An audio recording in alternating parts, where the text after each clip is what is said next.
پھر یہ بھی ہے کہ صرف سنت سے ثابت شدہ درود پڑھنا چاہیے، یعنی من گڑت درود پڑھنے کی بجائے جو مسنون درود ہیں وہ پڑھنے چاہیے۔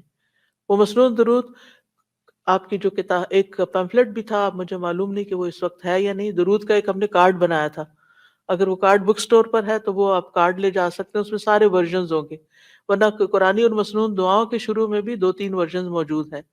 تو اب میں بتا بھی دیتی ہوں جی، پمفلٹ موجود ہے لیکن کارڈ بھی ہے ایک درود کا۔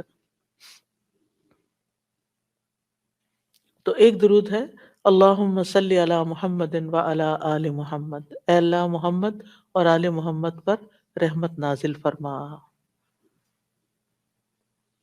یعنی جو ہم نے پیچھے وضاحت پڑھی کہ ان پر محمد صلی اللہ علیہ وسلم پر اللہ تعالیٰ اپنی رحمت نازل فرمائے اور آپ کی آل پر بھی رحمت نازل فرمائے۔ دوسرا ہے اللہم صلی علی محمد النبی الامی وعلی آل محمد، یہ بھی آپ پڑھ سکتے ہیں، مختلف اوقات میں مختلف پڑھ لیں۔ پھر نماز میں اللہم صلی علی محمد وعلی آل محمد کما صلیت علی ابراہیم وعلی آل ابراہیم انک حمید مجید، اللہم بارک علی محمد وعلی آل محمد کما بارکت علی ابراہیم وعلی آل ابراہیم انک حمید مجید۔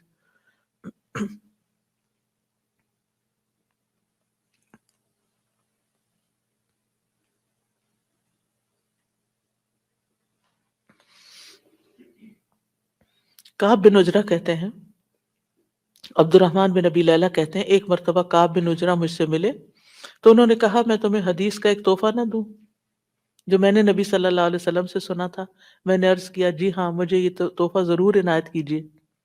انہوں نے کہا ہم نے رسول اللہ صلی اللہ علیہ وسلم سے سوال کیا، بس ہم نے کہا اللہ کے رسول آپ کے اہل بیت پر کس طرح درود بھیجیں، یعنی صرف آپ پر نہیں بلکہ آپ کے گھر والوں پر بھی، اہل بیت پر بھی۔ بے شک اللہ نے آپ پر سلام بھیجنے کا طریقہ تو ہمیں سکھا دیا ہے، تو اس پر آپ نے فرمایا یوں کہا کرو اللہم صلی علی محمد وعلی آل محمد کما صلیت علی ابراہیم وعلی آل ابراہیم انک حمید مجید، اللہم بارک علی محمد وعلی آل محمد کما بارکت علی ابراہیم وعلی آل ابراہیم انک حمید مجید۔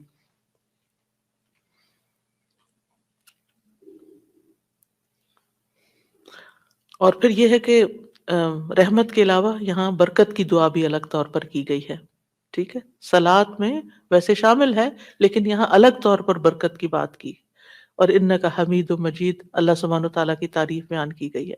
اسی طرح ایک اور درود ہے اللہم صلی علی محمد وازواجہ وذریتہ کما صلیت علی ابراہیم وبارک علی محمد وازواجہ وذریتہ کما بارکت علی ابراہیم وعلی کما بارکت علی آل ابراہیم انک حمید مجید۔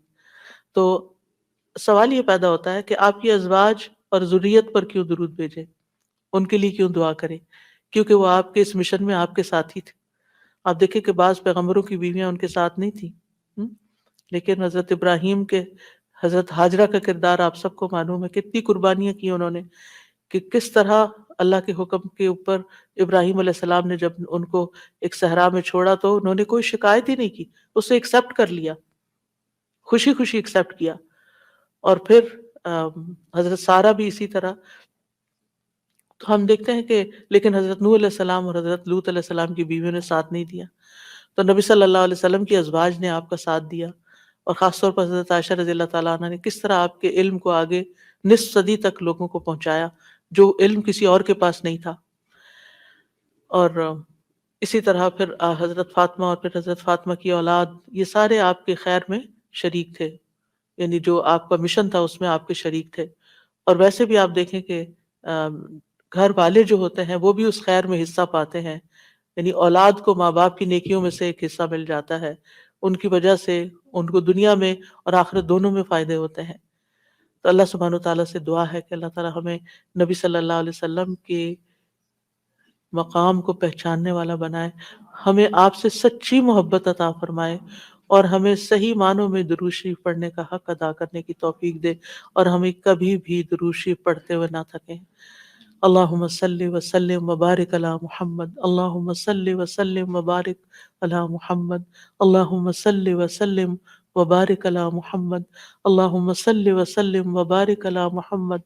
اللهم صل وسلم وبارك على محمد. اللهم صل وسلم وبارك على محمد. اللهم صل وسلم وبارك على محمد.